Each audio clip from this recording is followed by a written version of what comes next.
Sorry, I want some cake. I need some cake right now. I knew you had an ulterior motive with asking me, Mike, what do you think? And then you take like 3 big bites of cheesecake. It's like, I see what you're doing, Sarah. Listen, I value you as an interlocutor. Also, both things are true simultaneously.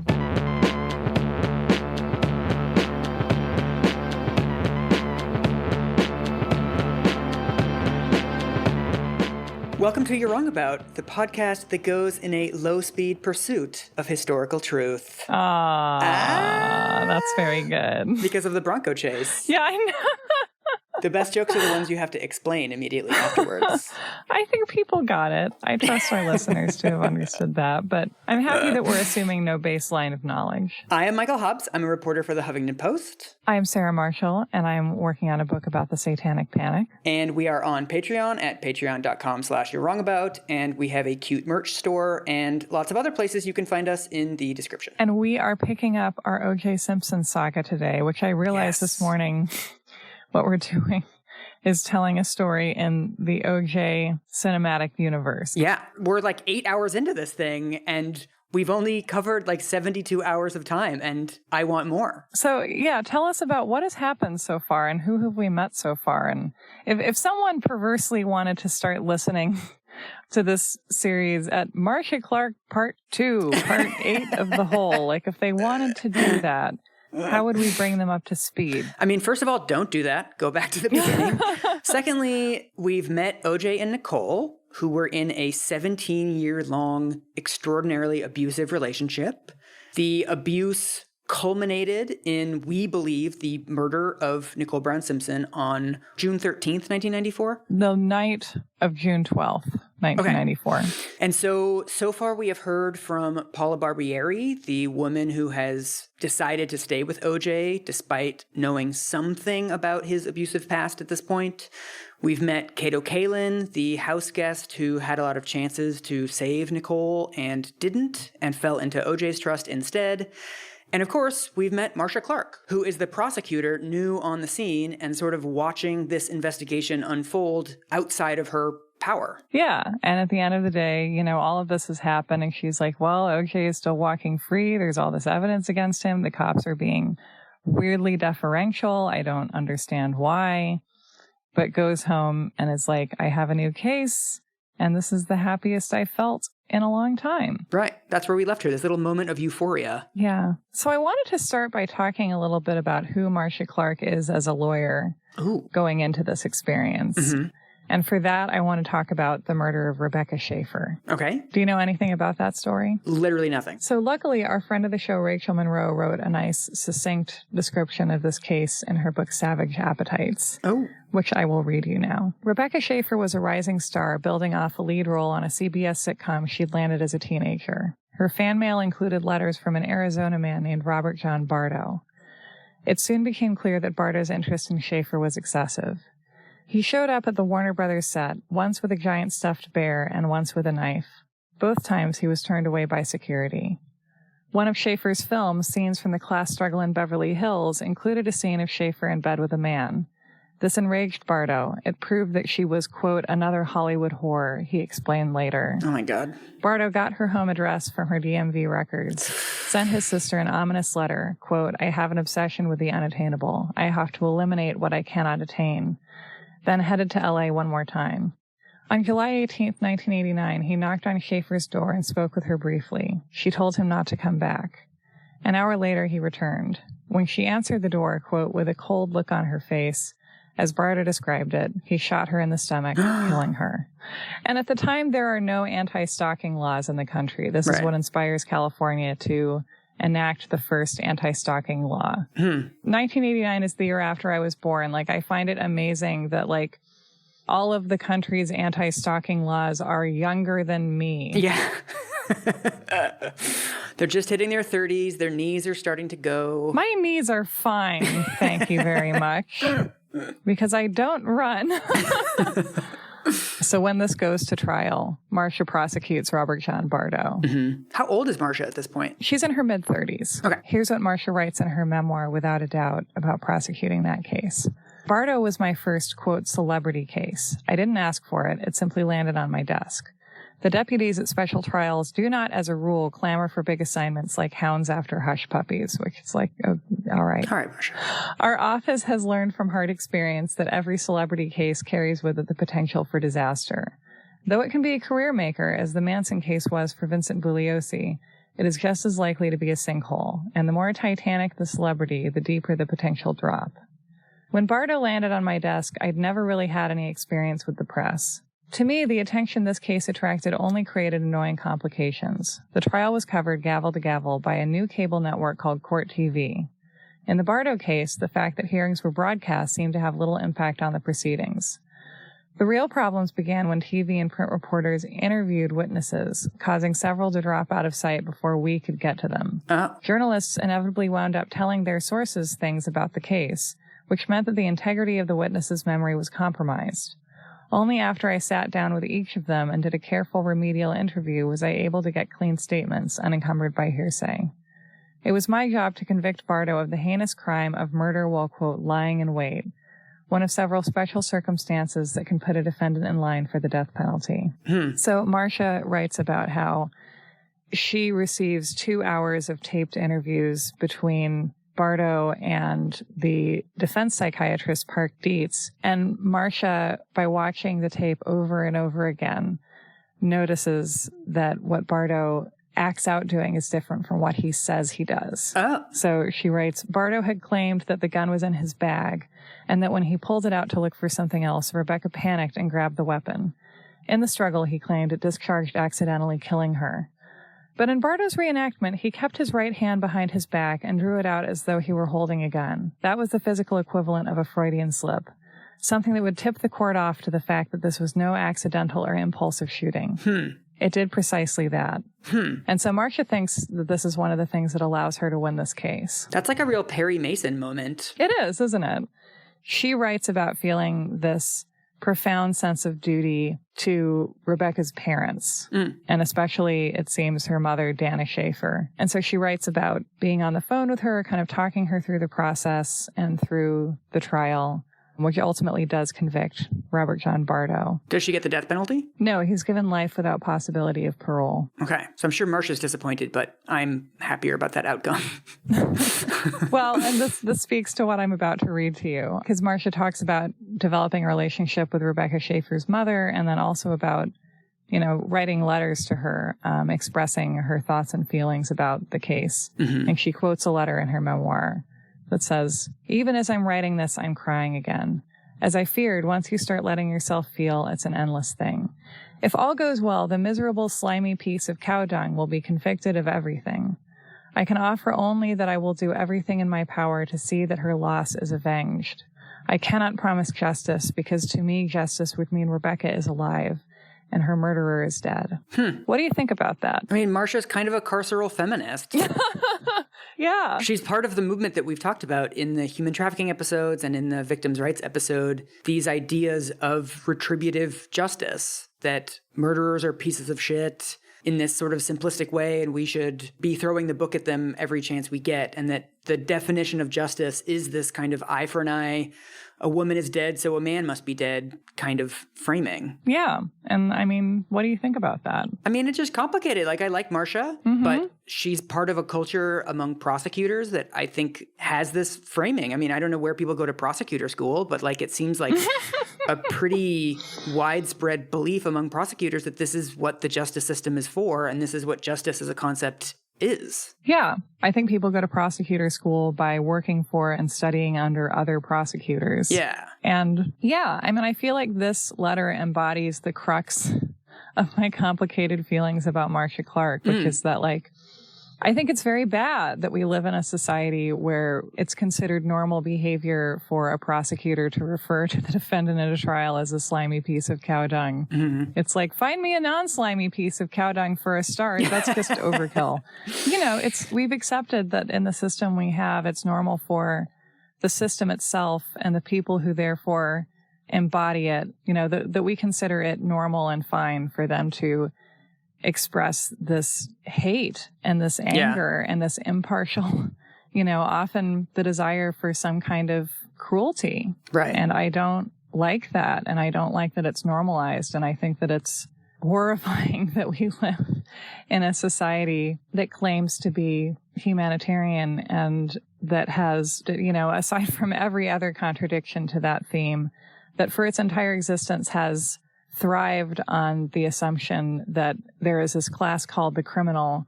And once we maneuver someone into it based perhaps on something that they have done and perhaps based entirely on circumstances that they cannot control, once someone is a criminal, you can do anything to them. Right. I also think, the reason why the cow dung thing, I think, rubs both of us the wrong way isn't because the guy isn't a piece of cow dung or because he didn't do something cow dung-ish. But what's interesting is this sort of assembly line of justice where by the time something lands on Marcia's desk, it's like she only sees the cow dungs of the world, right? That she's not involved in the earlier stages. She's not involved in looking into his past or looking at all the systemic failures or whatever else.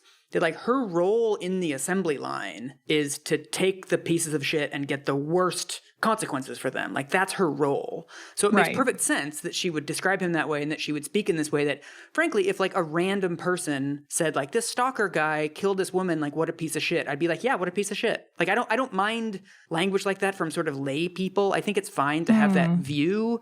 But coming from a prosecutor, especially from an office that is based around reinforcing that view of crime and reinforcing that view of criminals, I hear it differently. Because, I think this dude sucks. I'm completely comfortable saying that this dude kind of sucks. But there's also deep mental illness that, there's with people that do things like this and get these fixations, there's obviously something deeper going on. Right. And then that leads you to the question of, who do you hold to a higher standard, the insane man or the society that doesn't protect young women and doesn't have anti-stalking laws at this point? Right. Speaking of the OJ cinematic universe, I love and hate and love that Marcia says, I can offer only that I will do everything in my power to see that her loss is avenged. Yeah. That's intense. It's that's really inappropriate for a prosecutor to be talking that way, but I understand what it's like to talk that way as a woman. Yeah. And very few people did that. This isn't something that the justice system was set up for, obviously. So it is kind of she is kind of a crusader on this issue, which is something we like. Yeah, and she's a champion. And she wants to be a champion for women like Rebecca Schaefer and then eventually for Nicole in ways that are inappropriate to her job description. And also you're like, well, who else was going to do it, apparently? It's just, I feel so complexly about my crush. I think it's okay to have kombucha face about this one. Yeah, it's both. It's someone speaking publicly in a way that is very gratifying to see, and also in a way where you're like, well, I'm glad someone's doing it, but maybe it shouldn't be you. Yeah. So that's Marcia's career, a few years prior to this. Okay, so we've moved forward in time. It is the morning of Tuesday, June 14th. Oh my God, I'm so excited, Sarah. Finally, we're finally back. Finally, it's Tuesday. I'm so excited. I'm going to be silent for the next 2 hours. Just tell me what happens. I want to know so bad. Okay, so I'll give you Marcia's opening to this chapter because it's really good.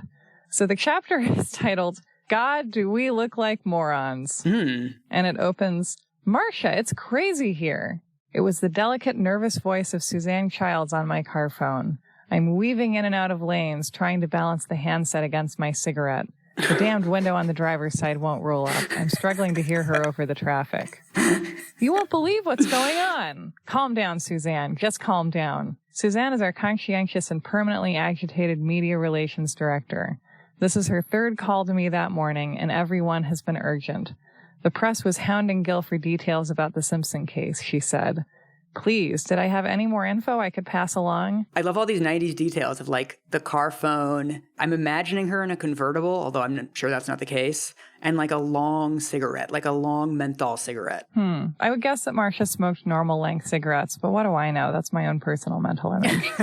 But yeah, I remember in the 90s understanding that, because my mom had a beeper, which I thought was very cool and official. And I understood that like parents in movies who like didn't care sufficiently about their children had car phones. Yeah. Sally Field and Mrs. Doubtfire might have had one. Yeah. So Marcia is now telling us about how last night she was watching the news and has been annoyed about how the news reports so far are already talking about, quote, the football great, which is how the LA Times phrased it. Right. And also presenting information that Marcia hasn't heard yet and hasn't gotten from the police. Oh, shit. And she's apparently been calling the police, has called them several times, and they're like not answering and not returning her calls. And she's like, so it's been 24 hours and I'm getting my information from the TV news and I should be getting it directly from the cops. Oof. This feels fantastic. Yeah. So Marcia gets to the office. The DA's office guard, Francis, is also frazzled because the press has just been there in full force. The Los Angeles District Attorney's Office isn't prepared for the amount of media attention that they're getting, which is like interesting in itself, I think. Yeah. Although nobody is. I mean, the amount of media attention is unprecedented. Although I don't know, is it at this point? Is it a huge deal yet before the Bronco chase? So the Rebecca Schaefer case was pretty big. And then the last two big Los Angeles media trials, media criminal events preceding this have been the case of the Menendez brothers and the allegations of sexual abuse against Michael Jackson. Ooh, both future you're wrong about topics, so no spoilers. Well, some spoilers. Some spoilers. So to talk about the torch passing in terms of celebrity cases from the Menendez brothers to OJ, I'm going to read you. We're going to return to our friend Dominic Dunn. Ooh. Can you remind us who that is? I love quizzing you. I'm sorry. He's a writer, right? Yeah. Dominic Dunn started writing for Vanity Fair when he was covering the trial of the man who killed his daughter, Dominique Dunn. He had just been covering the Menendez brothers trial to that point. He's written several very long pieces about that as well. And so he starts off his coverage of the O.J. Simpson trial, which, by the way, I have to tell you, is inside of an issue of Vanity Fair that features Brad Pitt on the cover, and the headline is Brad Boy. Oh, okay. Brad Boy. It's a pun. Oh, God. Oh, I didn't even get that. Oh. There it is. I was like, where's my reaction? I'm entitled to a reaction. Ugh. That's my reaction. Ugh. So this issue is from February 1995. So picture it's 1995. You're like reading your Brad Boy Vanity Fair, and you get to the first blockbuster coverage of the O.J. Simpson trial, which is titled L.A. in the Age of O.J. Ooh. Dominic Dunn writes, when I returned to New York last February, after 7 months here covering the first Menendez trial, it never occurred to me that another cataclysmic event, another double homicide in high circles, would bring this city to a halt again so soon. But it has, and I'm back, and there's quite a lot going on, even though neither trial has started yet. Simpson is the most famous American to be charged with a violent crime since Fatty Arbuckle was tried for manslaughter back in the 1920s, amid rumors that he had inserted a Coca-Cola bottle into a young woman's vagina during an orgy at the St. Francis Hotel in San Francisco. What? Thereby causing her death. Jesus fucking Christ. Speaking of episodes. Arbuckle was acquitted after 3 trials, but his reputation and career were ruined. In the wake of the killings of Nicole Simpson and Ronald Goldman last June, O.J. has superseded all others in history as the town's top topic, a topic that will continue to captivate until the jury arrives at a verdict, if it does arrive at a verdict. The cynicism of the citizenry about the possibility of a conviction after 2 non-verdicts in the Menendez trial makes hung jury and acquittal the most often repeated words in the community. The late unlamented Jose Menendez, about whom a decent word was scarcely uttered during the 6-month murder trial of the 2 sons who had shotgunned him and his wife, Kitty, to death, was once a top-ranking executive at Hertz Car Rental. At the time, O.J. Simpson was doing his extremely popular commercials for Hertz. The story goes that Lyle and Eric Menendez, then pre-teenagers, were fans of the football star, so one night Jose and Kitty invited O.J. to dinner with them and their sons, and the evening was a great success. The Menendez brothers and O.J. Simpson did not meet again until they were all in the celebrity section of the Los Angeles County Jail, all three charged with double murder. Whoa. OJ was briefly in the cell next to Eric's, then Eric was moved to another cell block. Subsequently, Simpson was put in an area by himself, where he has an exercise machine and a private room for his visitors.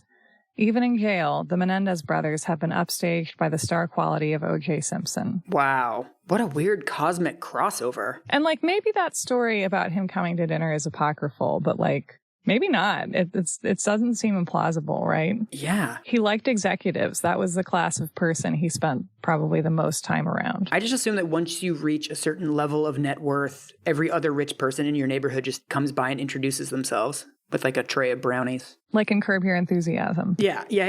But anyway, at the time, the Menendez brothers are going to be convicted eventually, but not at the time that OJ is first making news. Okay. And so there is the sense of can anyone be convicted of anything? Right. So it's after their hung jury, but before their conviction. So it feels like that case is up in the air at the same time that OJ's is up in the air. Mm-hmm. Okay. So here's a quote from a New York Times article about the deadlock juries in the Menendez brothers trial. Okay. So the New York Times writes, "The outcome was a qualified victory for the defense in a case in which the brothers admitted the killings, but said they had acted in self-defense after years of sexual and emotional abuse by their father. The prosecutors charged that they killed their parents to inherit a $14 million estate." Okay. I mean, this is what is being alleged by different sides of this trial at the time.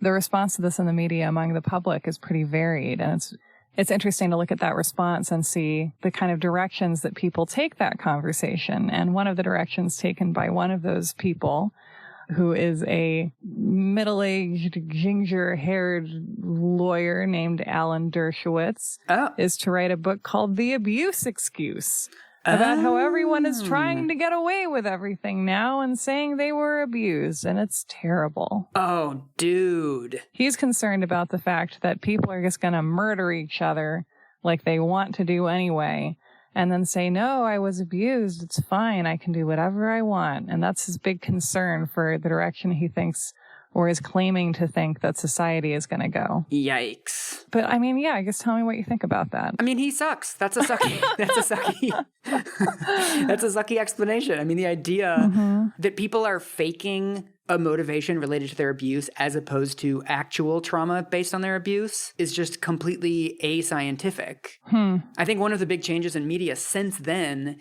is that you had so many fewer survivors of abuse speaking up. There weren't ways for people to speak up back then and say well, actually, let's talk about trauma. Let's talk about how it's affected me. Let's talk about my own PTSD and how it manifests itself.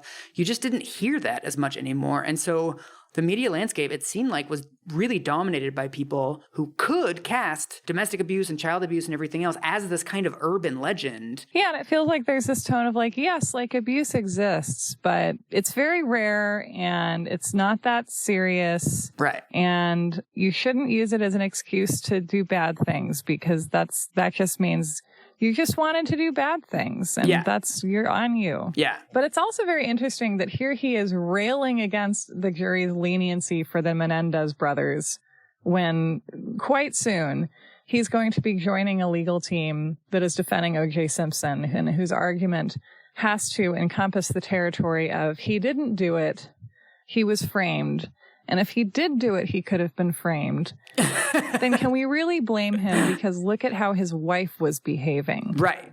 Excuse me, his ex-wife. But there's this creep where my brain is being infected by the Simpson trial rhetoric where she really still belongs to him. And who could blame him for overreacting? Yeah. Who could blame him for the crime for which he was framed by someone else? Yes.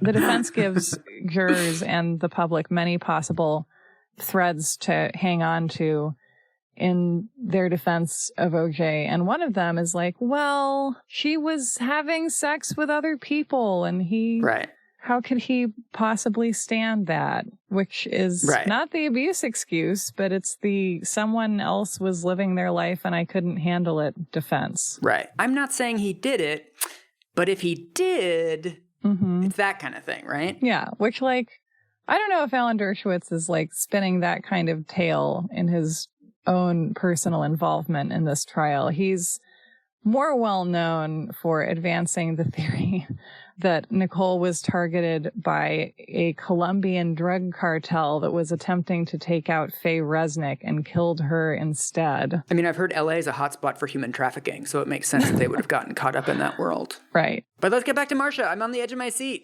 It's still like 7 a.m. on the morning after. Sure. So Marcia's calling the police. They're not calling her back. The DA's office is being mobbed. We're having another Los Angeles celebrity crime. And so Marcia goes in to have her briefing with Gil Garcetti, the district attorney, and her coworkers, including Bill Hodgman, who most recently handled the case against Michael Jackson. Oh, okay. So Marcia briefs the rest of the DA's office on what she's learned so far. She tells them that the second victim is Ron Goldman, that he's 25 years old, that he's a, quote, would-be actor who works part-time as a waiter at Mezzaluna. And so Marcia writes that in this briefing, she says, the night of the murders, Nicole Brown, maiden name, someone interrupted? Looks like it, I replied. To me, that fact spoke volumes. A woman who has children with her ex usually doesn't choose to take back her maiden name unless she's hell-bent upon reasserting her own identity. David or someone put in that Nicole and her 2 children had eaten dinner at Mezzaluna and Goldman happened to be on duty. She'd apparently dropped her glasses or something, and he went to her place to return them. And this actually turns out that her mother dropped her glasses, but this is what they've pieced together at the time. Is that all he went there for? I asked. No one had an answer. We'd have to check whether the 2 were lovers. How about the search? Gil wanted to know. Did we find a weapon? Nothing yet. Someone has gotten a hold of the LA Times article, which mentions the fact that OJ has pled no contest to the charge of abuse related to the New Year's Eve beating in 1989. Right. Which is what he served ultimately probation and public service for. And at the time, this is the most recent charge they know about, so they haven't found out about the 1993 911 call yet. Okay. And Marcia writes, the fact that O.J. Simpson had beaten his wife didn't mean that he'd killed her. Not all the men who beat their wives end up killing them. But my years in law enforcement had shown me that men who kill their wives have often beaten or abused them in the past. The fact that they had been divorced for 2 years still bothered me. Do you carry a torch for an ex after the paperwork's done? I remembered the photo of Nicole that Brad Roberts had pulled out from under Simpson's bed. And I remembered the big glossy shots of her and the children mounted on the wall by the stairs. Yeah, I thought, it could happen. Right, so she doesn't know yet about the attempted reconciling that has just ended like 3 weeks ago. So she doesn't know that they were effectively in a relationship until fairly recently. Yeah. Because he's not carrying a torch for a woman who he divorced 2 years ago. He's carrying a torch for a woman who he dated until 3 weeks ago, which is a much different thing and speaks much more to motive. Yeah, and that there's a volatility coming from something that, just ended. Yeah. Gil Garcetti, the DA, asked Marcia if she's been able to be in touch with the cops yet, and she says, no, but I'm working on it.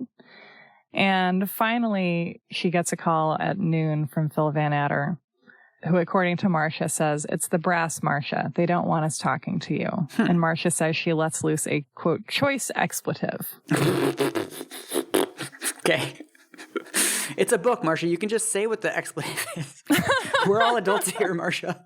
I can see myself as a child reading this book, although I did not. I would be one of the children who... That's true. Like, ooh, a choice expletive. Why is the brass telling them not to speak with her? It seems weird. So what Marcia says she thinks it is that it has something to do with the Michael Jackson case, because... What? Here, I'll just read it to you. So Marcia says, I had a pretty good idea what this was all about. The brass at Parker Center had gotten their knickers twisted over Michael Jackson, which is like a slightly unfortunate way to put that. Yeah. What a fiasco that had been. A case of child molestation that went nowhere after Jackson's lawyers reached a settlement in January 1994 with the father of the alleged victim. Wow. Not a surprising outcome when you consider that the father had been asking for money. But the cops blamed us, thinking we'd stepped in where we didn't belong and botched a perfectly good case. Now that another celebrity suspect was in play, they were freezing us out. So what she thinks is that the cops are going in with this attitude of like, let's not involve the DA's office. They're no help to us in these situations. Right. They'll screw it up. We'll just handle it. Yeah. Us with our high levels of competence and ethics and craft. Yeah. We are the non-problematic entity in this arrangement. And the DA's office is the one with all the problems and the only one with the problems. And as long as they're not dragging us down, we will do great. So she tells Gil about this, and he says, hang back. If the evidence is as strong as it sounds, they'll have to pick him up in the next few hours. Okay. And she's like, okay, I'm hanging back. Gonna let the police, it's just painful. It's like everyone's telling her, like, no, just like, let them handle it. It'll be fine. Like, don't be overbearing. Oh, I know. It feels like Rose and Titanic being like, Mr. Andrews, forgive me, but I did the sums in my head. Yeah. And it seems that with the number of lifeboats plus the capacity you mentioned. Right. Just like, I have a bad feeling about this. Right. And just like everyone in a position of power or everyone who would have to cooperate you being like, no, it's fine. Right. Don't worry your pretty little head. Yeah. And you're like, in my heart, I know I'm worried. And yet everyone's telling me not to worry. So I guess I won't. Yeah. It's the beginning of so many terrible stories. Yeah. And so as a result of this, and as a result of the hang back mandate, Marcia finds out that the police crime lab has gone ahead and started testing the blood samples. And she's like, oh, okay. I was hoping that I could send those to Cellmark Diagnostics in Maryland to have them specially tested because, as has been established, I'm a stickler for having acceptable to good forensic evidence. But she writes that she's stuck in hang back mode. Right. It's not worth it to start a fight over something seemingly minor. Seemingly minor at the time, yeah. Yeah. But despite this, she gets a call later that day saying that the LAPD lab has, in fact, matched the blood on the walkway at the murder scene to O.J. Simpson's blood. Okay. Which means of the blood there, some of it belongs to O.J. Simpson. Which is like wildly slam dunk. I mean, what does the phrase slam dunk even mean? I mean, I knew you were going to correct me on that, but it's like, it's strong evidence. I'm not correcting you, but I do feel like, I don't know, evidence. like, what does it mean, though? Well, it's the kind of thing that if he didn't have $2 million or $50 million or whatever it was with defense lawyers, like if he was just a random abusive husband, it's the kind of thing that would make it a pretty easy case to prosecute. Yeah, I mean, I do feel like abusive husbands have a history of being less convictable than one would think. But I feel like killing a stranger is taken a little bit more seriously than killing your wife or your girlfriend. And that there is this kind of mitigation that you can get of like, well, of all the people that you might kill, isn't this one the most relatable? Yeah. What was Marcia's reaction to that? Did she think it was slam dunky or? Marcia says, bingo, there was the evidence the cops needed to charge. Okay. So she's saying, yeah, like this is grounds for arresting him and charging him. Okay. I grinned jubilantly at David and Gil and held my wrists together, pantomiming handcuffs. Okay. I figured squad cars would be rolling toward Brentwood any minute now. Like hell, O.J. Simpson remained at large. And so she goes home. She takes care of her kids. She breathes in her moldy wall. So Marcia comes home. She breathes in her moldy wall, and then she shows up at work on Wednesday, June 15th, and finds that O.J. still hasn't been arrested. Also, somehow, the LA Times has received and published the blood test results, matching O.J.'s blood to the blood found on the walkway at Nicole's. Someone leaked it? Quite possibly, yeah. I mean, I can't think of a better way for it to get to the LA Times. Wow. Marcia's theory is that someone at the LAPD is leaking. Right. Yeah, because that's not the kind of thing that usually goes to the public. Yeah, and this is, the LA Times has somehow gotten this information, and meanwhile, the district attorney's office hasn't received any kind of a report from the LAPD. Wow. So that day she heads down to Parker Center, which is 2 blocks away, and says, if they still seem to not be moving on taking OJ in, we can threaten them with a grand jury. And she says, what I meant was this. If the cops wouldn't arrest, we could unilaterally start an investigation of our own by taking the case to a grand jury. That way, the cops couldn't stonewall us because we'd have the power to compel their testimony. Furthermore, if we took the case to a grand jury and got an indictment, the police would have no choice but to arrest Simpson. Still, going grand jury was risky. The cops would take it as an in-your-face insult. My guess was that the very mention of it would drive them crazy. Is this the part where you explain to me what a grand jury is? Sure. Can you tell me what your understanding of it is at this point? None. I know what a jury is, but I don't understand what the modifier grand makes it. It's different. Well, it's like a jury, but everyone's wearing really nice outfits. And they all eat little cakes. No, like I literally know nothing. How does this work? So a grand jury is basically a process by which it is determined whether a given individual can be charged with a crime. It is a tiny, confidential, non-adversarial version of a regular trial. Although you do have a larger jury. You have up to 23 people on a grand jury. And it's a real jury? Like it's random people chosen? It's not like professional legal people? No, yeah. It is a jury in the same way that a jury for a trial is chosen. Okay, so if I get called for jury duty, I may end up sitting on a grand jury rather than like a jury? Yeah. Oh, I didn't even know this. Okay. And so basically, evidence is more easily admissible in front of a grand jury than it is in front of a trial. There's not cross-examination done. Right, because it's not to determine if they're guilty. It's just, is the likelihood of them being guilty high enough that, like, let's go ahead and move to the next step in the trial? Mm-hmm. And are OJ's defense lawyers present for this, or it's like a completely a government process? OJ's defense lawyers aren't present. Okay. OJ isn't present. Okay. Like, this is essentially between the prosecutor and the grand jury, rather than between the prosecution and the defense. So this allows her to take the case away from the LAPD and take more control over it, and also get a bunch of people under oath. Mm-hmm. It's like kind of like her own way of investigating it. Yeah, it allows her to run a parallel investigation and circumvent their investigation. Mm-hmm. And then if she gets a grand jury to decide to indict, then OJ has to be arrested and charged, even if the LAPD hasn't moved on it yet. Oh, okay. So it really puts her in charge. Yes. Okay. Hopefully. I'm sure everything goes fine after this. Yes, as we know.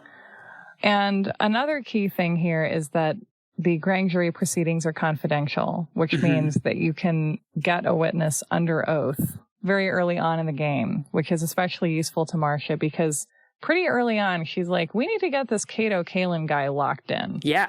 That's what we were saying last episode, that she's been listening. Yeah. Okay, so Marcia goes to the LAPD with a possible grand jury threat in her pocket. Mm-hmm. So the police give her the reports that they've compiled so far, and she was wanting to appear not too eager, although she is itching to get her hands on those reports. And she says, we swapped some observations about the case, making nice. Nobody on the other side seemed willing to bring up the thorny issue of arrest, so I hit it dead on. When do you plan to bring this for filing? We want to interview more witnesses, Tom said slowly. We were thinking maybe the early part of next week. Oh my God. So at this point, it's June 15th. All right, so it's already been 2 days. Yeah, and so the early part of next week, that would have them starting to interview more witnesses and kind of slowly moving forward over a week after the crime scene was discovered. Unbelievable. Bill, David, and I were silent. The cops knew that this was not what we'd wanted to hear. Well, frankly, I said, we're a little concerned about letting it go that long. I paused to make sure that they were paying attention. We've been thinking about taking it to the grand jury. Gauntlet thrown. Well, that's your prerogative, Tom replied, looking to his superiors for support. We can't stop you, but we'd prefer to wait a little longer. They were not going to budge. So Marcia gets the report from the police, and after that difficult interaction, she goes to a fire escape / little smoking veranda. Okay. Where she can have her cigarettes and look over her report. And I just like to think of her finding this like private time and space to look at it for the first time. Yeah. Candles, hot tub, Freud. Yeah. And and that this is like her little space where there's no one around her. There's no politicking to be done. It's just her and Nicole. Yeah, it's her and Nicole.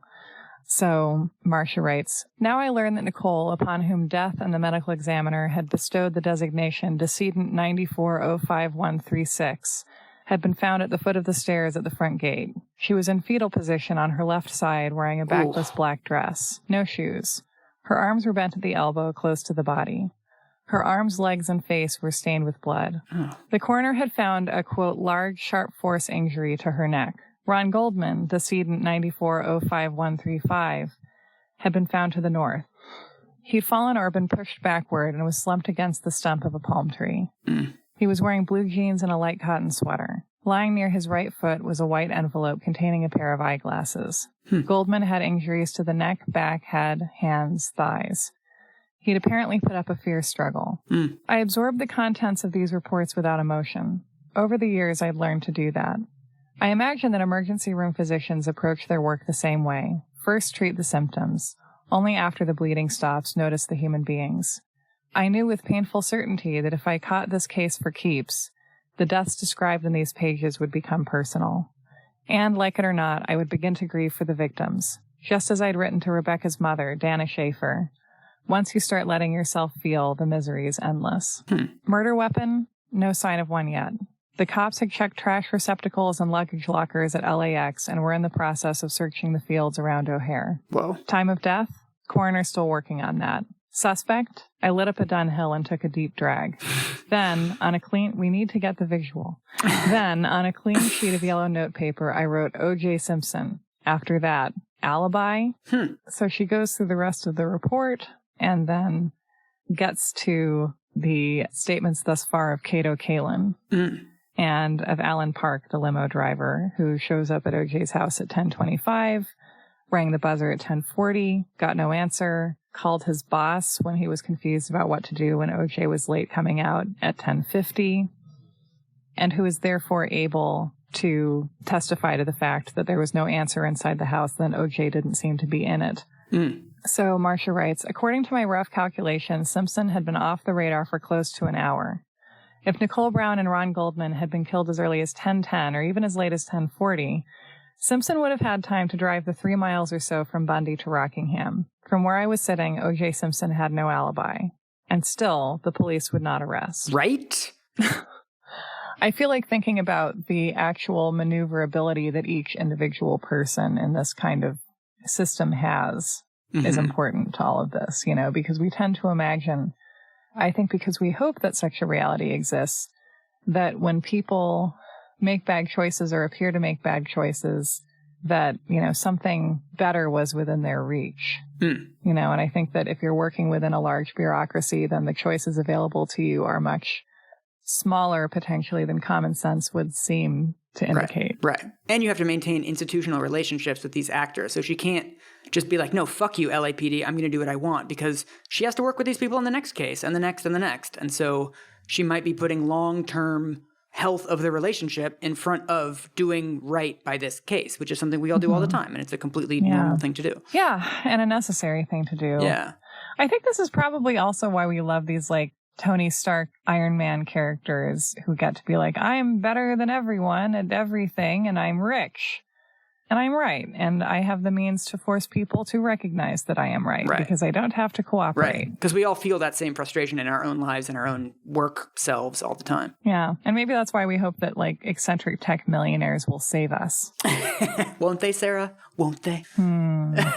So Thursday the 16th, Marcia gets another call from the LAPD saying that their testing of the brown leather glove that Mark Furman found at Rockingham behind the guest houses, quote, contained genetic markers from both victims, with a strong possibility that Simpson's blood was in the mix. Ding, ding, ding. They'd also found Simpson's blood on the interior of the door of his white Ford Bronco. The case was getting stronger by the hour. I'd never seen so much damning physical evidence.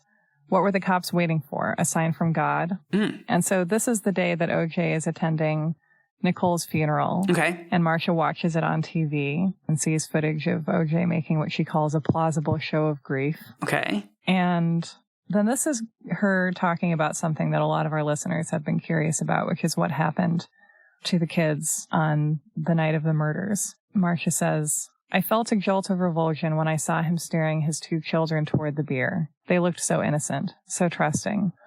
I had a momentary vision of them upstairs sleeping while their mother struggled with her killer. In the months to come, I would flash from time to time on the image of those children sleeping.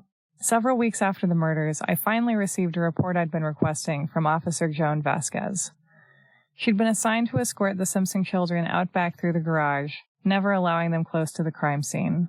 Officer Vasquez reported that as the children sat in the back of the cruiser, Sydney whimpered, "Where's my mommy? I'm just tired and I want my mommy." God. Sydney and Justin stayed at the West LA station for almost 5 hours. Officer Vasquez, a kind soul, tried to distract them with soda, candy, paper hats, paints. Over that long morning, she taught the children to spell their names in sign language and to play hangman. I like the Power Rangers because I'm a green belt in karate, 6-year-old Justin told her. My mommy is going to start going with me again. Sydney knew something was terribly wrong. At one point, she turned to her brother and said, Justin, you know something happened to Mommy, or she would have come for us by now. Aw, that shows what a good mom Nicole was, too. That she would never leave them alone for 5 hours. Yeah. And Marcia writes, as we know, at about 6:30, their older stepsister, Arnell, picked them up and they left. When I read this, I found it hard to keep back the tears. That may have been where the misery hit me in earnest. On the day of Nicole's funeral, however, I was simply struck by how surreal it all seemed. You had Nicole's California perfect mother and sisters embracing and comforting O.J. Simpson. Oh. What was going on here? So they don't suspect him? No, at least some of them do, because as Marcia notes a few lines later, when Tom Lang called Denise Brown to tell her of her sister's murder, the first words out of her mouth were, I knew that son of a bitch was going to do it. Yeah. So what do you think of that? So I guess they're just being friendly with him at the funeral to kind of keep things peaceful, I suppose. Yeah, imagine yourself in that position if you can. Bull. Yeah, if I thought someone was capable of murder, I'd probably be nice to them so that they didn't fucking murder me. Yeah, like I can see also not wanting to believe that he had or could have done that and not focusing on that. Yeah. Even if the person that he might have killed was someone that I loved. They're also on fucking TV at their daughter and sister's funeral, and I can also see the instinct not to make a scene when there's literally cameras on you at one of the worst moments of your life. I mean, maybe you just want to get through that day and be like, we'll deal with this later. Yeah, I mean, I don't know, but imagine that you have someone who is part of your family for over 15 years. Right. You know, and also that they knew some of what was going on and quite a lot by the end. And, you know, we're still, as everyone was, in this mindset of like, let's make it work. Right. And like appearing to believe that things could all end peacefully. So I just, you know, it's just, I don't know. Again, like I've not been in any of these positions. I have no idea what it's like. Right. But Marcia knows how she feels. Marcia also brings us up to speed about the fact that although at the time of the murders, OJ already has a lawyer named Howard Weitzman, he quickly ends that relationship, and Howard Weitzman tells the media that he resigns due to his personal friendship with OJ. Mm-hmm. And then this is when OJ brings on Bob Shapiro, celebrity lawyer. Okay. And of Weitzman, who previously had represented Jack DeLorean, Marcia says, I'd always considered Weitzman a decent guy and a good attorney. I could never figure out why he didn't insist upon being at his client's interview with Van Adder and Lang. Much later in the case, I found myself talking to Howard at a dinner party in West L.A.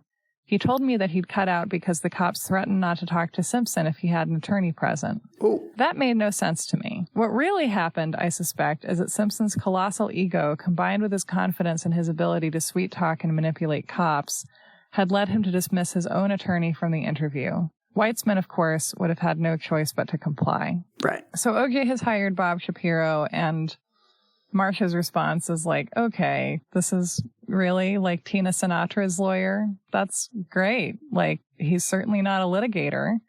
He is not someone who inspires fear in her, and perhaps not in much of anyone. And Marcia is also rather confused and amazed when Shapiro writes a letter to Van Adder and Lang saying that his client, quote, would be willing to consider taking a lie detector test. Okay. Which Marcia also will later find out is after OJ has taken a previous lie detector test that Shapiro has arranged, which he has failed completely. He scored a -22. Holy shit. Wait, what does that mean? I don't know what that number means. Marcia says that means he failed every single question pertaining to the murder. Oh my God. I mean, lie detector tests are bullshit, but also it's pretty clear from other things that OJ did it. So I feel comfortable laughing about that. Well, to me, the point here is that, like, you have a client, you have him take a lie detector test, he fails, you then turn around and offer to the police that he can take another lie detector test for them, as if that's going to improve life for anyone. Right. It's not like the SATs. You can't practice. It's just, yeah, it's very hubristic. So meanwhile, after Bob Shapiro swoops in, he offers the lie detector test, and he also offers to bring in his own forensic scientists, to aid in the investigation. Oh my God. The defense lawyer is offering to bring in his own forensic scientists? Mm-hmm. What? He's just going for it. He's Bob Shapiro. Just diving in. Yeah. He believes in having fun. So he offers his own forensic experts, and he asks to have his own doctor re-autopsy the bodies. Oh my God. And according to Marcia, writes to her to ask for her to get permission from Nicole's next of kin so that her alleged killer's defense experts can re-autopsy her corpse. Is Marcia just like, thank you, next? Marcia just does not respond, which I really... That's good. Just ghost. Yeah, she's like, I no. Yeah. I mean, my sense from that is that she sees it as like just utterly beyond the pale, or like just an attempt to like waste time or something like that. Right. And she says that later on, Nicole's mother, Judy Brown, says that at Nicole's funeral, Bob Shapiro went up to her and asked for permission to re-autopsy her daughter. Oh my God. At the funeral? Yeah. Ah, Jesus. David Schwimmer, tone it down. No, David Schwimmer is Bob Kardashian. Oh, who's... Oh, Travolta. Travolta with 2 tiny little eyebrow wigs. Yeah. And by the way, Nicole's mom also doesn't really respond to Bob Shapiro because she's so shocked to be asked about that. I mean, yeah. So Thursday night, Marcia checks in with the police again and finds out that they don't have OJ under surveillance, which she finds shocking because if he's not being arrested, shouldn't they at least be keeping kind of an eye on him? And they say a lack of manpower. Besides, where's he going to go? Oh my God. He writes, this was too much even for Gil. He called us all into his office that evening and put the question to us. Do we get to the grand jury or wait for the police to file? We all agreed the case was well past the stage of being fileable. The cops were playing strictly cover-your-ass politics, which might have been fine if they'd had the luxury of working without the constant scrutiny of the press. But that wasn't the situation we had here. The media was broadcasting every tidbit it could get its hands on, and a lot of that information was amazingly on target. Some creep with access to documents was leaking like a rusty tub. As the evidence piled up, so did O.J. Simpson's incentive to flee. What if Simpson pulls a Polanski? I asked Gil. Oh, man. It's only the second time Roman Polanski has come up in this story. Yeah. So it's the night of Thursday, June 16th. O.J. isn't being taken in. He isn't under surveillance. And Marcia's thinking, not only do we have that to worry about, but what about this guy, Kato Kalin?